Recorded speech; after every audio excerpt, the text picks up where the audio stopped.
Hello. So,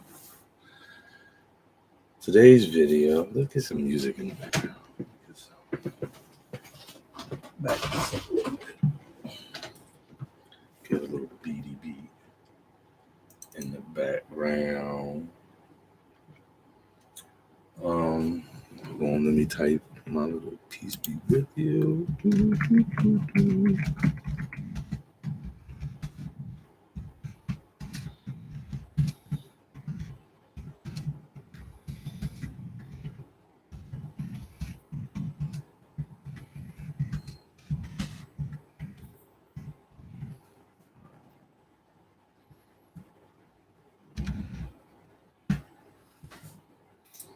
Okay. Did you want to wait till you eat before you go live? No, I'm live already. Huh? I'm already there.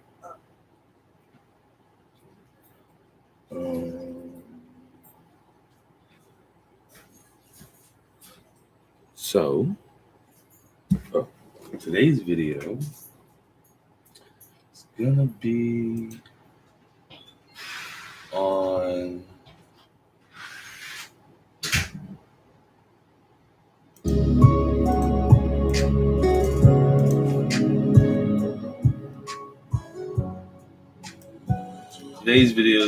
on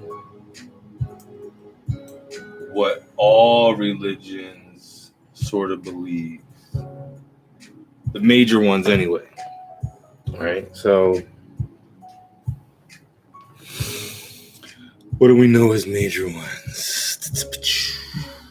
I got everything up today. Nope. How did I even get here? What the?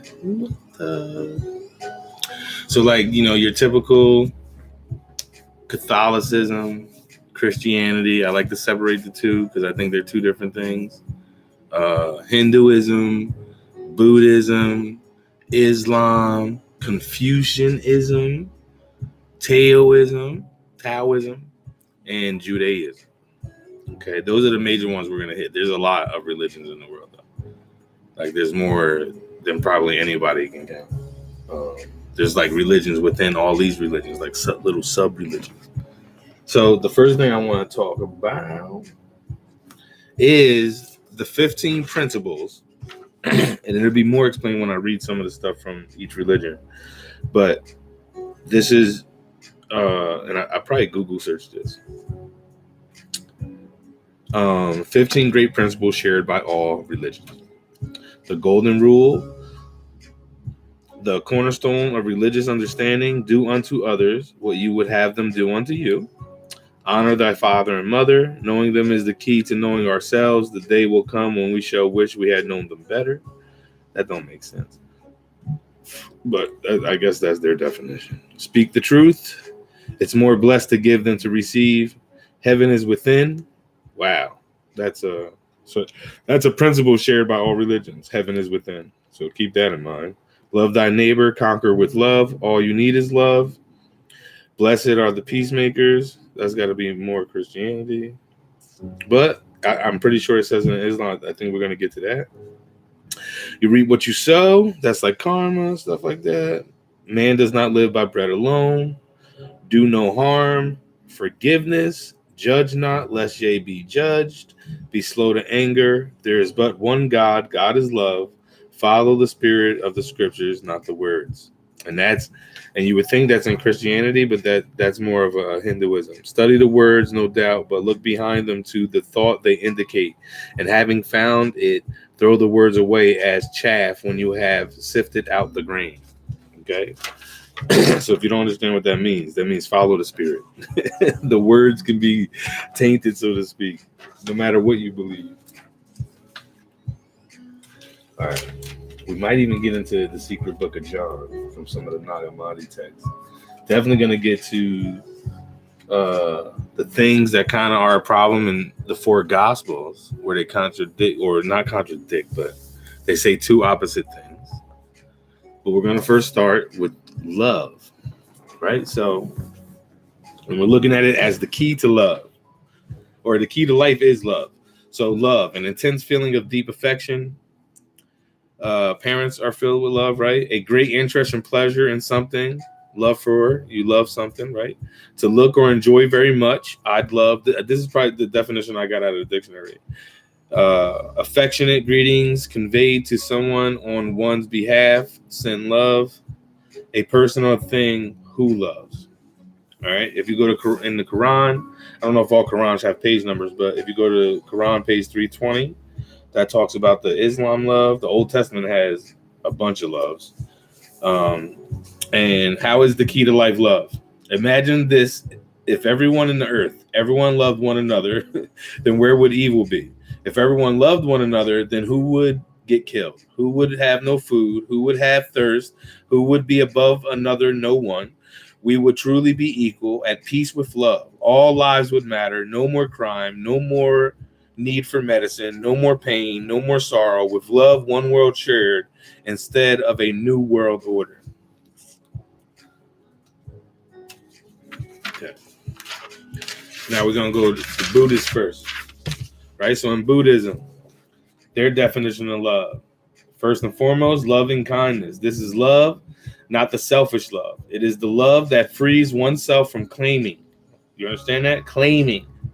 Okay? Anyone that claims somebody don't truly love someone, they're claiming. They're claiming.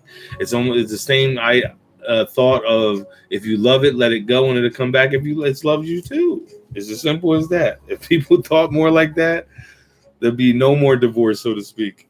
People would truly be on this real stuff. All right, so claiming, it is the sort of love that cares and nurtures. Loving kindness is also being kind to others. It is not just being kind to the person we think we love, but being kind to all. Buddhists. That's Buddhist. Number two in their thing is compassion. Love entails compassion. Compassion is needed in order to really love. But this compassion is not just compassion for others, but also compassion for oneself. We need to learn to be compassionate to ourselves to fully show others love. This means looking after our needs, not in a selfish way, but in a self-nurturing way. Compassion is also helping those who need our help. It is when we pick people up instead of putting them down. It is when you forget blame, but instead show kindness and mercy, right? Wow, this is Buddhist. This is the Buddhist. Number three, appreciative joy means. Appreciative joy means valuing each and every second given to us. We appreciate our time here in this plane of existence. We also appreciate people around us. We also appreciate those who hurt us because they teach us patience. Appreciative joy is the total opposite of attachment. This is the kind of happiness we draw from the small wonders given to us, but not claiming them as our own. Okay? Claiming them as our own. Like, that's like, right? What gives the people the right to claim land as their own? What gives people the right to claim animals as their own? What gives people to claim the right to orchards being their own? And I like understand where I'm going with this is it right? These things grow naturally, right? So why is there almost in a sense not a monopoly that, and it might be that, who knows, one company controls all the oranges in the world, but it's kind of a monopoly if one family controls the oranges in a certain area, or like it should be, if this thing grows out of the earth, everyone should have a fruit tree and everyone should have some, like that should be the bare minimum. If anyone has any love for anybody and really is trying to bring some world peace and stop the games of all this illusion, that's what we do, right? Those are the leaders I want ruling me, is the ones that are finding a way that we all can have, right? At the bare minimum. Right. And yeah, then you're, as long as you take care of everyone on the bare minimum, they can accept it or not. Right. That's love. They can accept it or not. They don't want to accept it. This is the same love that no matter what God you believe has to be his concept, because then there's no point to it. It's just one big game. This whole life is just one big game. If love is not the premise of whatever God you believe in. Because only with love can anything be peace. Only with love can everyone never hunger again or thirst again or seek shelter or sleep on a park bench because they can't seek it. Right? And all these dummy organizations coming up and down, making money off of these things. That's like crazy, right? All right, let's go back to the book because the Buddhism is getting deep. Okay, so I'm going to just appreciative joy is the total opposite of attachment. This is the kind of happiness we draw from the small wonders given to us, but not claiming them as our own. It means that when a beloved dies, we do not become angry or we do not feel lost because we know that we had spent a wonderful time with them. What the hell is that? It's also understanding that there is nothing permanent in life and that everything is fleeting. And because everything fades away, we do not expect anything to be with us forever. Okay, so if you're already, like, it's almost like me with people that, and it took me a while to get there to that mind state, but when people die, I'm going to see them again. I totally believe that. So there's no reason, not that I haven't mourned, right? You still got to mourn and get through those emotions, right? And bring yourself back to the truth. And the truth is, I'll see him again. It's simple. This is a temporary life. That's one thing is a definite guarantee is temporary. So, right? There's no, we can't, I think we can, but I guess in the majority view, no one could really pinpoint an afterlife, so to speak. So, most people don't even say they believe in God, believe in a Jesus, but don't believe in no afterlife. And that's okay. You believe what you believe. That's why no one can bring you the truth but yourself. Equanimity is the state of mental calmness. It is the feeling of a still pond that reflects the sky on its surface. Equanimity allows a person to find grace and composure even in the moments of great distress. It means not being angered by others around us. It means trying to understand what causes others to be hateful and angry and not reciprocating that anger.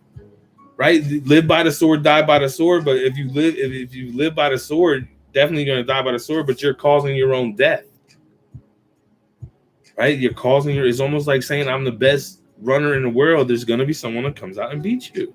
You'd be the best for only a moment, a couple seconds in time. In Buddhism, love is liberation. Love is not selfish or self-seeking. It is something that liberates. Freedom, right? I went past the church today. I drove past the church today, and it said, and granted, it was probably based upon Memorial Day, but it says freedom's not free. And if that's the mind state of our multitude, that's why we're in the situation that we're in, because everyone accepts being slaves. Okay, because you are born, you have you had no control on how you got into this life, into this existence. Okay, especially now in this moment. So you had no control over how you got into this moment of life. And just with that alone, that is your right of freedom. Right? It bugs me out. All these people fighting for freedom around the world. We should already be free. Straight up. I'm telling you, no war has been won by who you think it was won by. Every war has been won by the enemy. Okay, live by the sword, die by the sword. Every war that has been fought, I don't care what war you're looking at, was won by the enemy. Okay, what is attachment? Many people think that attachment is just selfishness, but it is not. Attachment is holding on to something which is unnatural to us. Remember that anything that is not inherent to us causes us suffering, and thus attachment causes suffering. Right? Is that not true? And these are Buddhist ways. Is that not true? Attachment does cause suffering. Because when somebody attached to something, for whatever reason they're attached to it, they hold someone back from getting to it, right? Where we're supposed to be liberating, especially in the Buddhist ways. And I think this is true for like that. Listen, the channel is Wisdom of Truth. I'm only gonna present the truth when I'm talking on these videos or doing my other little video thing. This is what I'm gonna be doing, okay? Because even in my music, it's just truth. I can't. Right? We're all liars. And I was one of the biggest liars since I was a little kid. Okay? I was a little conniving, manipulative dude into my teenage years, got me in some trouble. Like that's everyone though. We're all liars. We're all manipulators. We're all connivers, right? Depending upon what person you're dealing with and what your situation is. This is how it is. So that being said, None of us is perfect, right? But there has to come a point in your life, right? Like a point came in my life that the lies and stuff, not that like, I don't want to say like, oh, your lies are going to catch up to you. Because sometimes your lies may never catch up to you. And you just go to the grave with that lie. But what happens is, and sometimes, and on the negative side, you get accustomed to it and you just don't trust no one. But then there's going to come a point that you trust no one. You're going to think everyone is a freaking liar. Right? And you're not wrong, because everyone is. How many people are saying, oh my God, you look nice today, and really don't mean it, right? It's just general. I hate that. I hate having general conversations. Like, yeah, my conversations are always about life or something. I can't, especially when someone constantly comes up and does the same repetitive thing, like, hey, how's it today? Right? And I'm just like, oh, this person, it's almost like it's not sincere. It's almost like, people that feel handwritten letters opposed to sending an email, right? It is. It's like you took the hard work to sit down and write it out with your hand, opposed to just typing on some keys, right? And you put some heart into it. When you type it on keys, sometimes you can just keep going because you ain't got to write shit. You can go all through anything. But just keep that stuff in mind. Like, what are we attaching ourselves to? And what suffering is it really causing? Like, look into that. Look into the world. Look into every aspect of the world. Look into this company, that item, this thing, that thing, everything, and look at it. Just analyze it. Just stare at it. Just stare at it, and see how it causes suffering. Right? To be rich means someone has to be poor, and that's honest to God. And to be a king, that means you have to have peasants and citizens and whatever the case is, and you're going to do what that king tells you to do. That's the rule, right? Right? Give Caesar's what is Caesar's. So keep that in mind. A lot of people misconstrue attachment for love. They tend to become jealous, angry, and upset. They also tend to fear being alone. They fear death. Attachment causes suffering. Selfishness may not be obvious in most relationships. We tend to want the person to be only ours. We get jealous and angry. We try to make them stay. We want their time and attention. This causes suffering on both parties. Selfishness requires people we love to act certain ways around us, while loving kindness allows them to just be. Right? So that's deep. This is Buddhism. So that totally means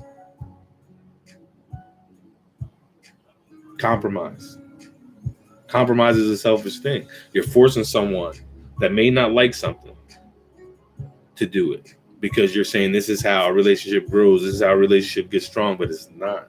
It's what divides it even more. You find out you don't even have interest in what this person has interest in. So what's the interest?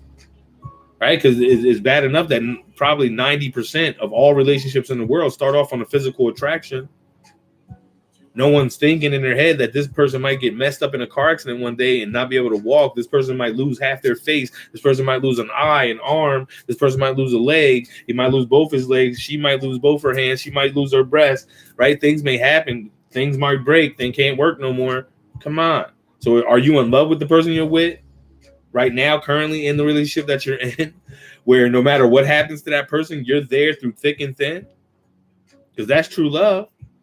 You don't just bounce because now they can't make love. You don't. That means you're done making love, right? This is the person you want to spend the rest of your life with. This is what you said to this person at one point in time or other. When you say I love you, that's what it means. So as soon as this person is messed up or incapacitated in the point where they can't function in what we think is a normal relationship, now you're done and you're moving on because they can't satisfy your needs.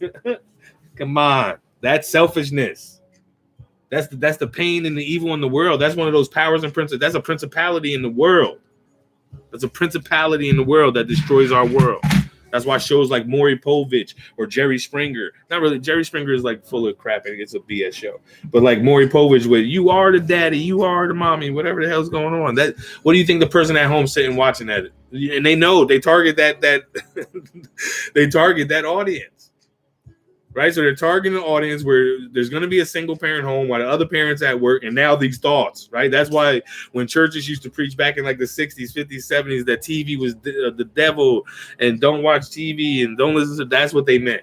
They should have just explained it a better way, right? Sometimes you gotta prepare, right? I'm a prepping type of, like, not that I'm a prepping type of, I'm preventative maintenance, dude. I like to prevent things before they even happen. How do you do that? Like, and I do security. I do security at concert places. I was working at an amusement park. I worked in shore areas where it's really been millions of people coming through this thing in within a weekend. So, and I'm a good de-escalator. I'm good to calm a person down in essence, right? Not that it works every time. Some people you can't just get to, but for the most part, most of my bosses that I've been around, I've always moved up in rank, so to speak, and they always point people to look at me for an example of how we're supposed to treat, not just rip a person out and throw them out. You got to treat a person like a person, right? And to that person, until you get to that point where you're just like, hey, man, right? You got to do something to protect everyone else around you, but you don't have to hurt them to do it, right? There's a lot of restraining techniques that you do, and you bye, see you later, right? Hand them over to the police, whatever you got to do.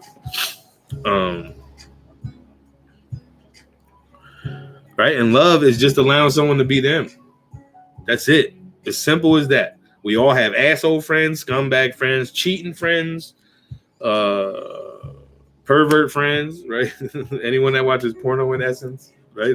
You're watching someone else doing something. Isn't that not the definition of a pervert? But that's besides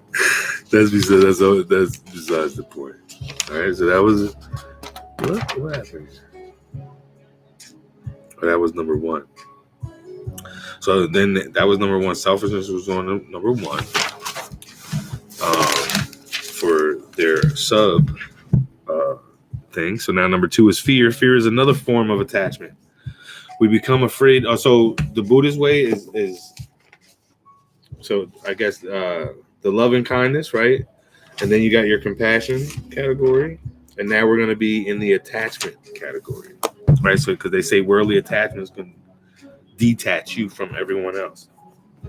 So fear is another form of attachment. We become afraid of losing people. We become afraid of death. We become afraid of being hurt. Fear causes many disagreements and hate because we are afraid. When we learn compassion, we forget fear. Compassion teaches us to be kind to ourselves and not hold on to fear. We also let go of fear when we have equanimity. Equanimity? Equanimity. Oh, equanimity. Right? So 3, pain.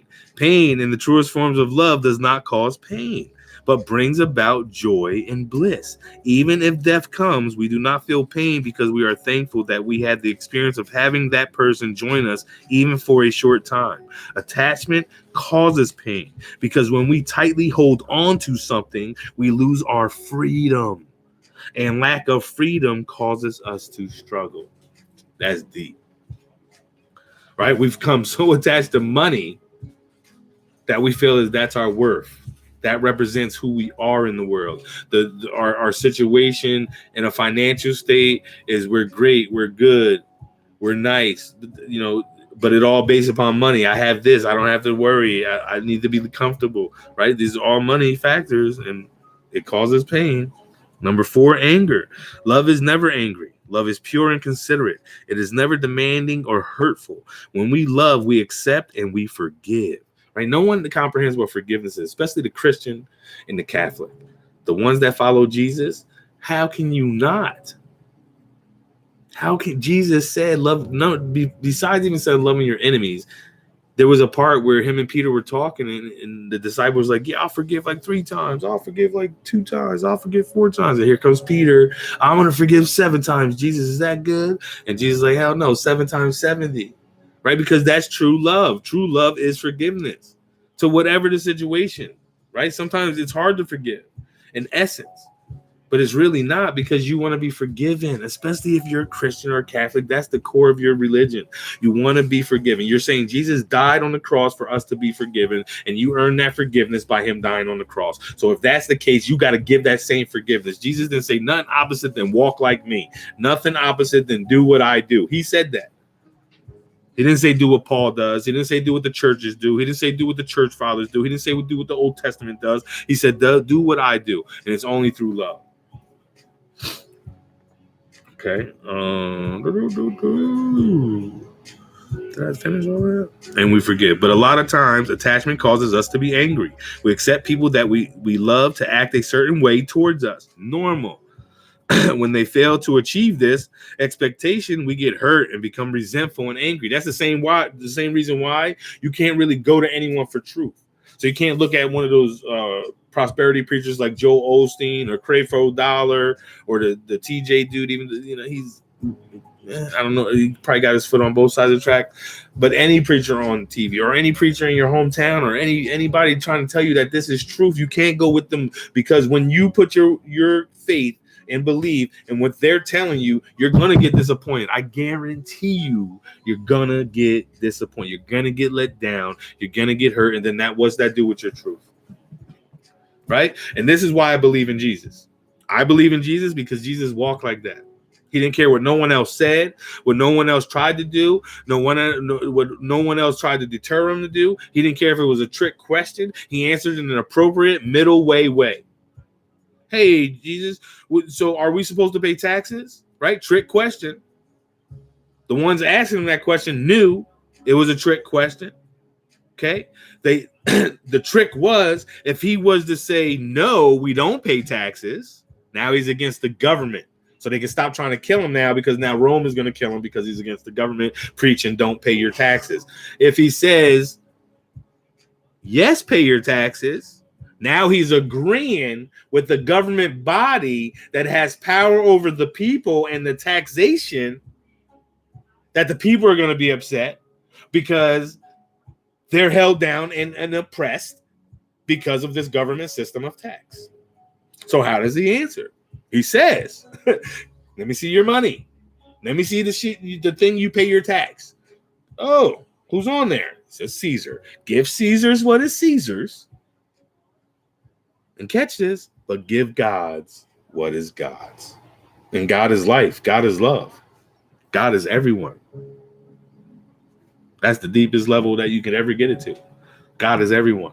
And if everyone is God, everyone you curse out, you're cursing out God. That's why I say everyone killed Jesus in Jesus' day. Everyone. He was preaching no money. He was preaching free healthcare. Are you serious? Listen, I only laugh because it's like it still blows my mind. Like, I empty my cup every day almost. That's why I'm always here like, oh shoot, I forgot what that was. But if it comes back to me, I know it's love, right? All the emptying of my cups, all the me looking at Jesus in totally different ways, it always comes back to the same common denominator. And that's why here I am making these videos. All right. True love is like a light in a dark tunnel that leads the way. It is a way to achieve nirvana and freedom. A lot of times we think that love is just for those we like and those close to us, but that is not love. Love is universal. Love is giving respect to all life. Love gives bliss, not only in happy times, but also in those moments of trials and tribulations. True love is strength. True love is never selfish. It is giving and kind. Damn, that sounds just like Corinthians. Right? Love is patient. Love is kind. Right? That was the Buddhist. That was the Buddhism. Now, what is that? Oh, I got an Islam website. All right, so now Islam. The Muslim's definition of love. Islam, comprehensive view of love. The first type of love that Islam calls for is the love of Allah. Praise be to him. This love makes you avoid committing sins in order not to make whom you love, Allah, get angry with you. This love also urges you to contemplate all the different aspects of nature that usually leads you to have a deeper faith in the Creator who created all this beautiful beauty around us. The second type of love is the love of the Holy Prophet Muhammad. This love also makes you follow the example of Holy Prophet Muhammad in all his dealings and manners. Also, this love is an indication of the love of Allah, as stated in the noble Quran. Says, if you do love Allah, follow me. Allah will love you and forgive you your sins, for Allah is oft forgiving, most merciful. Say, obey Allah, his messenger. But if they turn back, Allah loves those who reject faith. Quran 3:31 through 32. The third type of love is human love. It means that the Muslim has to love his other fellow men regardless of their ethnic, linguistic, or cultural background. This includes love of neighbors, colleagues, relatives, and even strangers. This type of love persuades the Muslim to keep anybody whenever he can. Yeah, to help anybody whenever he can. There are numerous of adith, the exhort Muslims to help anyone who really needs help, because such an altruistic acts takes the Muslim one step closer to Allah. So that means every step they take in kindness brings them closer to Allah. The fourth type of love is the love between a man and a woman. But Islam organizes and regulates these lofty feelings within the framework of marriage, because Islam views that marital love leads the couple to have a peaceful and happy family life, which is the core of the Muslim society. All right, so that was pretty much the sum of the Islam. Islam is similar to Christianity anyway in that aspect. It's still a man religion, though, either way you look at it. Hinduism, top 3 love laws. The law of attraction. When there is love in our heart, only love will come out. Radhanath Swami. The law of reciprocation. Karma, memory, and desire are just the software of the soul. It's conditioning that the soul urges in order to create experience, and it's a cycle. And most people, the cycle is a conditioned response. They do the same things over and over again. Did you go to work today again? Deepak Chopra. The law of unification. There is a magnet in your heart that will attract the friends. That magnet is unselfishness, thinking of others first. When you learn to live for others, they will live for you.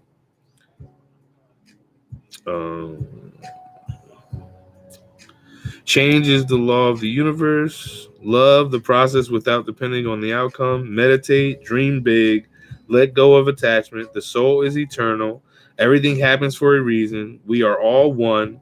Give without expecting something in return. You are what you think you are. Right? That's Hinduism. You see the similarities?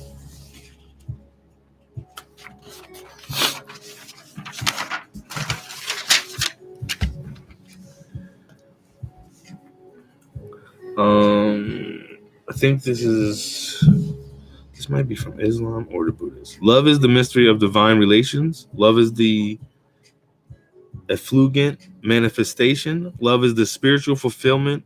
Love is the light of the kingdom. Love is the breath of the Holy Spirit inspired into the human spirit. Love is the cause of the manifestation of the truth in the phenomenal world. Love is the necessary. What is the necessary? I didn't write that. I didn't finish that word. So what the hell is that word? Love is the necessary. Love is the necessary thing proceeding from the realities of things through divine creation. Abdul Baha. Buddhist. Karma is sensuous love. The vast majority believe it to be an obstacle on the path of enlightenment, perceiving it as selfish. Karma is compassion and mercy, which reduces the suffering of others. It is complementary to wisdom and is necessary for enlightenment. Adressa and metta are beloved love. This is love unconditional and requires considerable self-acceptance. This is quite different from common conceptions of love, which are often confused with attachment and social desires and can be self-interested. Instead, in Buddhism, it refers to detachment and unselfish interaction in others. Islam. Sahih Muslim Hadith. The Prophet Muhammad is reported to have said, "You will not enter paradise until you believe, and you will not believe until you love one another." That's Islam's core teaching. Allah loves those who do good, are pure and clean, are righteous, are just and act rightly, trust Him, and are patient and persevering. Love Him and follow the Prophet, fight in his cause. Right? That's not a war fight he's talking about there. And then who doesn't Allah love? Allah does not love the Mavtadeen, those who overstep boundaries or limits. The Fasideen, those who spread corruption or mischief. the Kafirin, the unbelievers, the Dalamine, the wrongdoers or oppressors, the Musafrin, Musarifin,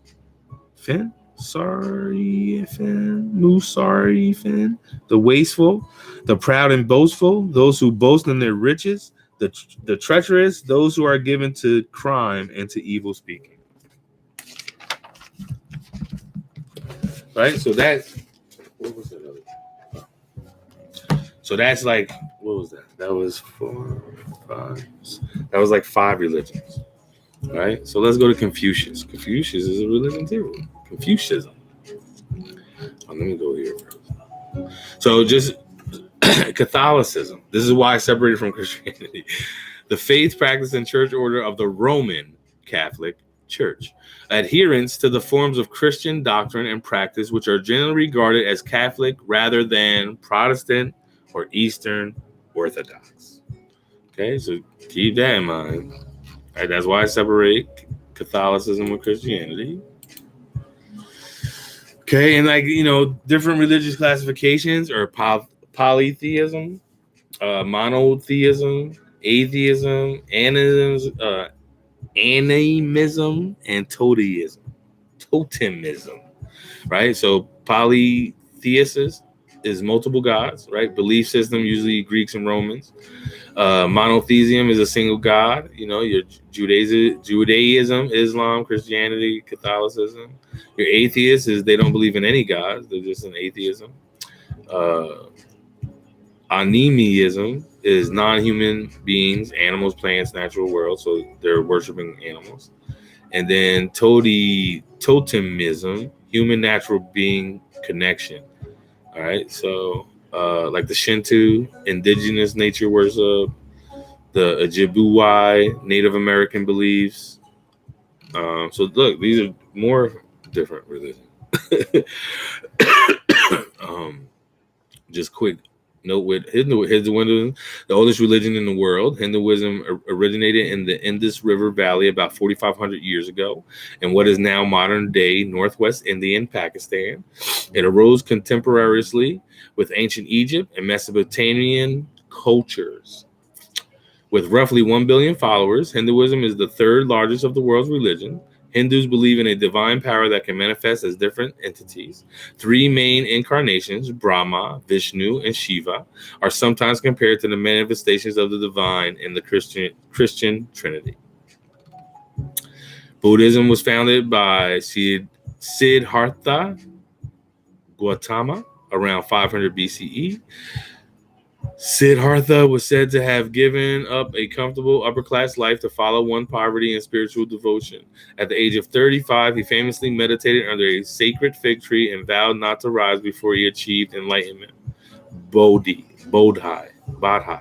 After this experience, he became known as Buddha, or Enlightened One. Followers were drawn to Buddha's teaching and the practice of meditation, and he later established a monastic order. Buddha's teachings encourage Buddhists to lead a moral life by accepting the 4 noble truths. Life is suffering. Suffering arises from attachment to desires. Suffering ceases when attachment to desire ceases. And freedom from suffering is possible by following the middle way. The concept of the middle way is central to Buddhist thinking, which encourages people to live in the present and to practice acceptance of others. Buddhism also tends to de-emphasize the role of a godhead instead of stressing the importance of personal responsibility. All right. Confucianism, Confucianism was the official religion of China from 200 BCE until it was officially abolished when communist leadership discouraged religious practices in 1949. Damn, it took them that long to abolish it. That's a long time. That's a deep-rooted religion, right? That's serious. The religion was developed by Confucius, who lived in the 6th and 5th centuries BCE.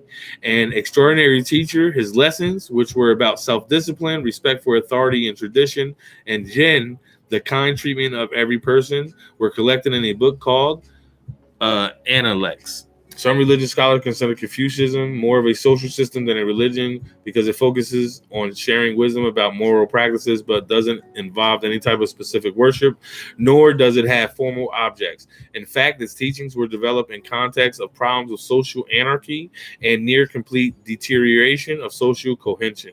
Dissatisfied with the social solutions put forth, Kung Fu Zhu developed his own model of religious morality to help guide society. Taoism. In Taoism, the purpose of life is inner peace and harmony. Tao is usually translated as way or path. The founder of the religion is generally recognized to be a man named Lao Tzu, who lived sometime in the 6th century BCE in China. Taoist belief emphasized the virtues of compassion and moderation. The central concept of Tao can be understood to describe a spiritual reality, the order of the universe, or the way of modern life in harmony with the former two. The yin-yang symbol and the concept of polar forces are central Taoist ideas. Some scholars have compared these Chinese traditions to its Confucian counterpart by saying that whereas Confucianism is concerned with day-to-day rules of conduct, Taoism is concerned with a more spiritual level of being. And that saying was come from Feng in English in 1972. Judaism. After the exodus from Egypt in the 13th century BCE, Jews, a nomadic society, became monotheistic, worshiping only one God. That's crazy that this just said that. It said after their exodus from Egypt in the 13th century BCE.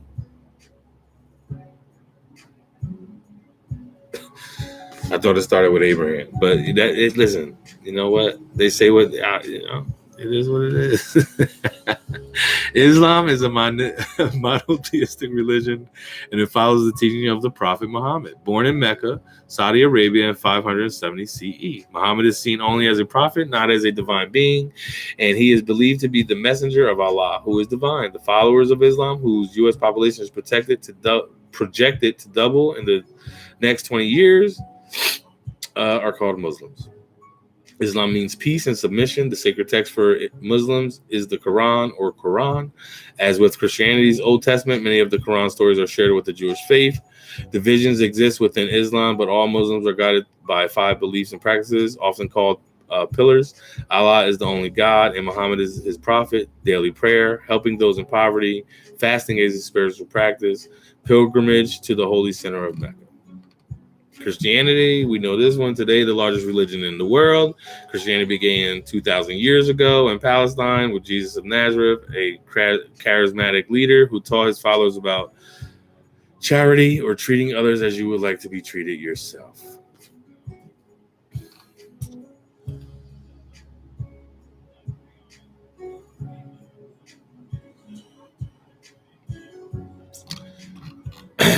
So, let's see, any more on Confucianism? That's pretty much cut and dry there. So which one that didn't get explained? I think they all been explained. And you know what? Within all the religions, there's a common denominator of love, and that love that I just explained, because that's what I read first. I explained the love that they all feel, and that love is loving other people, right? Even in Islam, it says you won't get to Allah unless you find the love for all people. It says it. So, well,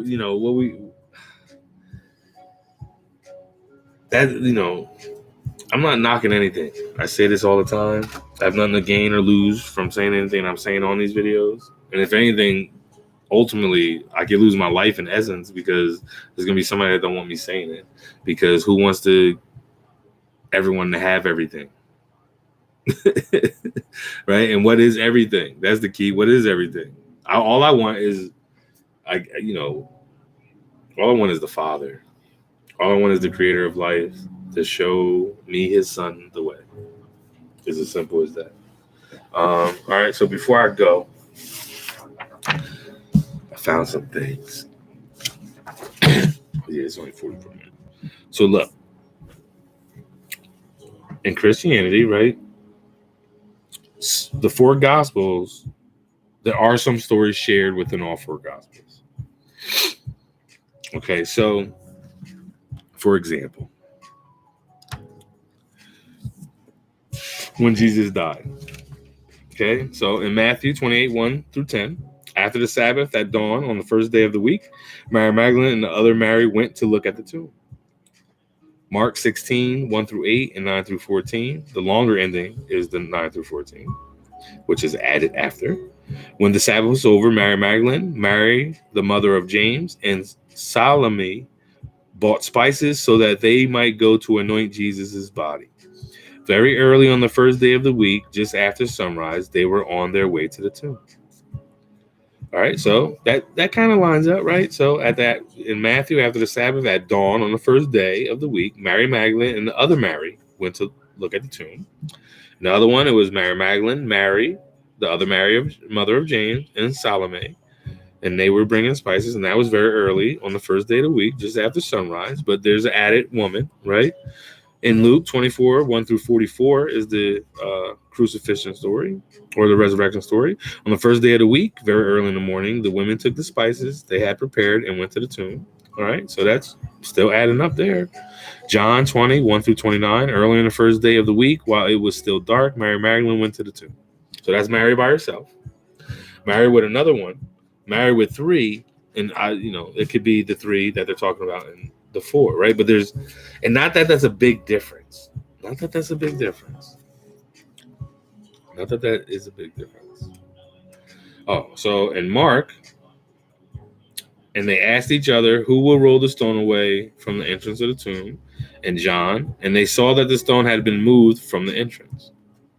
So that's still not bad. Let me see where this goes.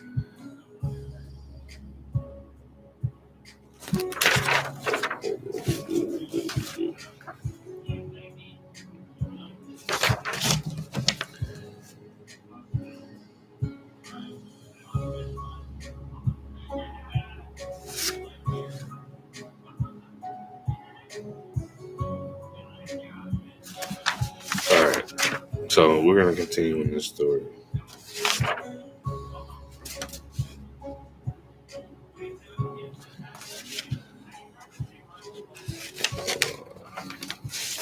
All right, so either way. All right, so now that is still Mark.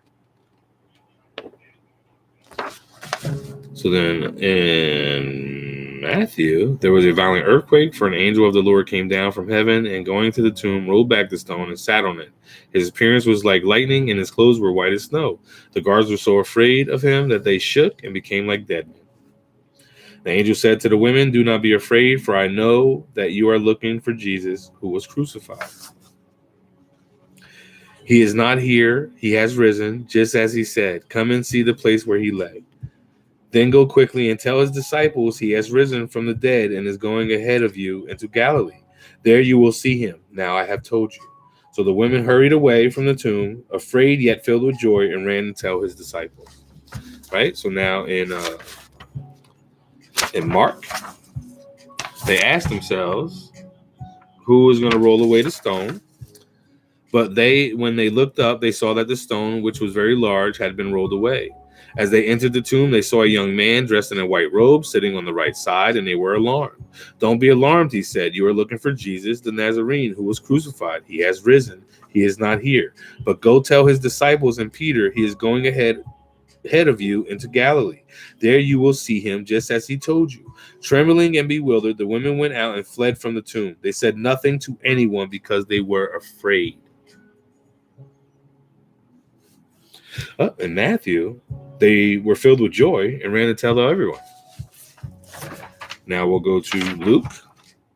They found the stone rolled away from the tomb, but when they entered, they did not find the body of the Lord Jesus. Now, while they were wondering about this, suddenly two men in clothes that gleamed like lightning stood beside them. In their fright, the women bowed down with their faces to the ground. But when the men said to them, why do you look for the living among the dead? He is not here, he has risen. Remember how he told you while he was still with you in Galilee, the Son of Man must be delivered into the hands of sinful men, be crucified, and on the third day be raised again. Then they remembered his words. When they came back from the tomb, they told all these things to the 11 and to all the others. It was Mary Magdalene, Joanna, Mary, the mother of James, and the others with them who told this to the apostles, but they did not believe. Right, we'll get back to that one. So right there, it was a whole bunch of women. Right. So now, towards this part of the story, you got Mary, the two Marys, filled with joy, ran to tell the disciples. You got, who was in the Mark one? Oh, you got the three girls in Mark. They were scared. They ran and told nobody about anything. In Luke, you got a whole posse. They told all 11. I'm pretty sure in one of the stories when they first said it. Oh no, that was, never mind. Don't mind that one. And that was it. So now in John, well, John don't have nothing up until that point. Yeah. And saw that the stone had been removed from the entrance. So who is that? Mary Magdalene? All right. So with John, it's only Mary. Mary saw the stone has been moved. So she came running to Simon Peter and the other disciple, the one Jesus loved, and said, "They have taken the Lord out of the tomb, and we don't know where they have put him." Right? So there was no angels there in John.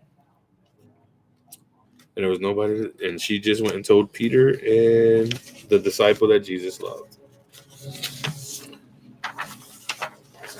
So now,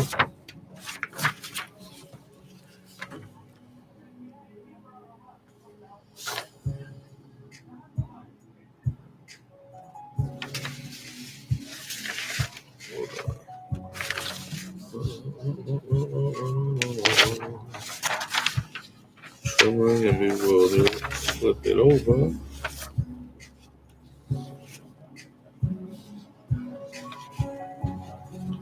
I should have put this in better order, I tell you that. All right. So then suddenly Jesus met them. Greetings, he said. They came to him, clasped his feet, and worshipped him. And Jesus said to them, "Do not be afraid. Go and tell my brothers to go to Galilee. There they will see me." That's in Matthew and Mark. When Jesus rose early on the first day of the week, he appeared first to Mary Magdalene, out of whom he had driven 7 demons. She went and told those who had been with him and who were mourning and weeping. When they heard that Jesus was alive and that she had seen him, they did not believe.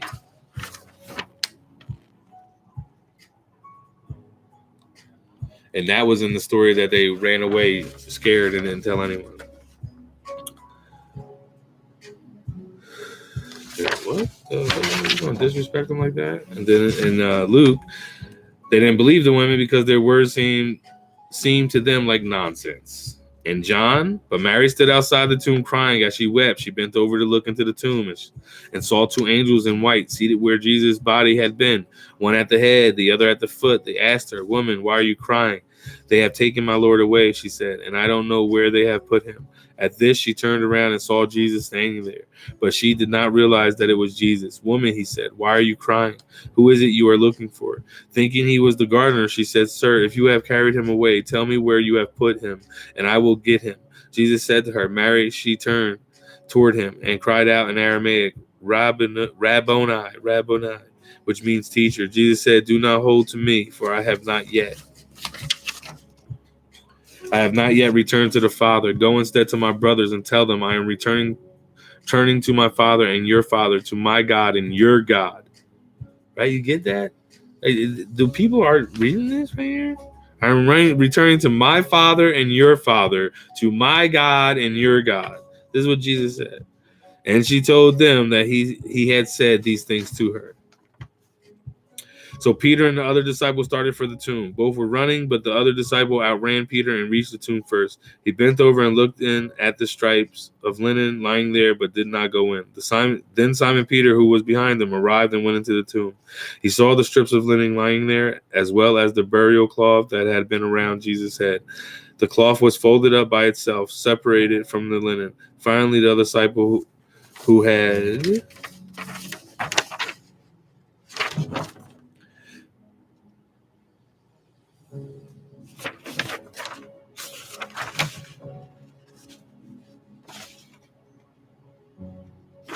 I'm missing words there. Finally, the other disciple who had... Do not forgive them. They are not forgiven. All right, I'm gonna have to do this again because I'm a little lost. Definitely a little lost.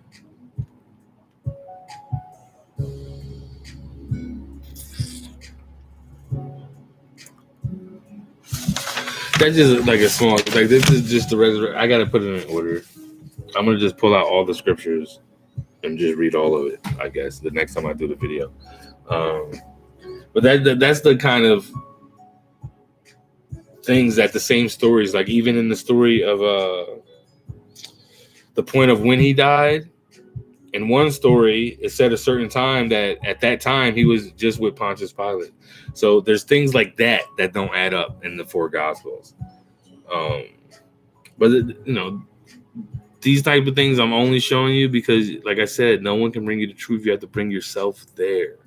Okay, you have to want to know the Father and seek Him and don't stop seeking until you find it.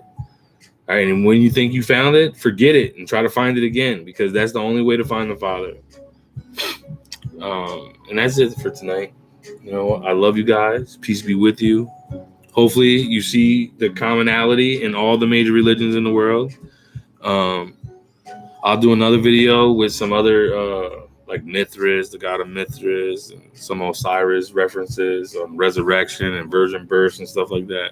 Just so you and these things, not to discredit anybody. I'm just saying these stories have been around before the stories were around. And a lot of people think it's only specific to this story. It's not. It's not. That's why you got to question things. Moses was an Egyptian, right? He knew everything about Egypt. They were training him up to be a leader in Egypt. So why, just like everyone else, right? People get to knowing or thinking they have some truth in a religion or something like that, and they start following it. Yes, you got that enthusiasm, you got that drive, you're just anxious, you're ready to go. And what do you know though? So the only way you can really express it is through what you already know. Right? So like I say about Paul, right? Paul was probably the next in line to be the next Jewish leader. The next Pharisees, the one that's on top of it all, right? And he became a Christian. He found Jesus, and in that moment, he was enthused. He was ready to go. And what did he do? He built temples all over the place. He called them churches, though, right? Except for in Rome, he didn't build a church in Rome. Rome built its own church. So, who you think would have won the argument at the end of the day? Right? The other churches that Paul started was already in corruption, somewhere into like sexual praying things and trying to get the prostitute, what do they call it? The temple prostitutes. There's another group, saying damn those groups, and no, you got to love everybody like this. You know what I mean? So Paul was just driving his corruption. I'm going to also find a Nag Hammadi text that talks where Jesus tells the 12 disciples how it's going to become, and he's talking about like what they formed into, what they're going to be representative. As Peter came back to life today to preach, would he be mad that his toe is off of the statue? Like that they've been there so much they kissed his toe off? Like, come on. He wouldn't even want a statue. His story is probably one of the most compelling of one of his disciples being crucified. He wanted to be crucified upside down because he didn't feel worthy enough to be crucified the same way Jesus was. That's how deep that goes. That's how much truth he knew. And he would walk into these churches and be totally like, what the hell are they talking about? Seriously. Whatever. Then probably the top preacher you thinking, bring Peter to life and bring him to that church. And Peter's going to be like, where am I? Am I in the devil's house? Because it's as simple as that, right? To love everybody. It's a simple equation to where to get to where you need to be to find total truth of truly who the Father is, the Father in which I'm regarding as the creator of life, and that life being his child, and we all share that life. And Jesus was a strong representative as a son of that Father. And just like I just read in his crucifixion, when the angels was talking, when he was talking to him, he said, when he was talking to Mary, he said, I'm going to my Father, your Father, my God, your God. I'll leave you with that. I love you guys. Have a great night. See you next time.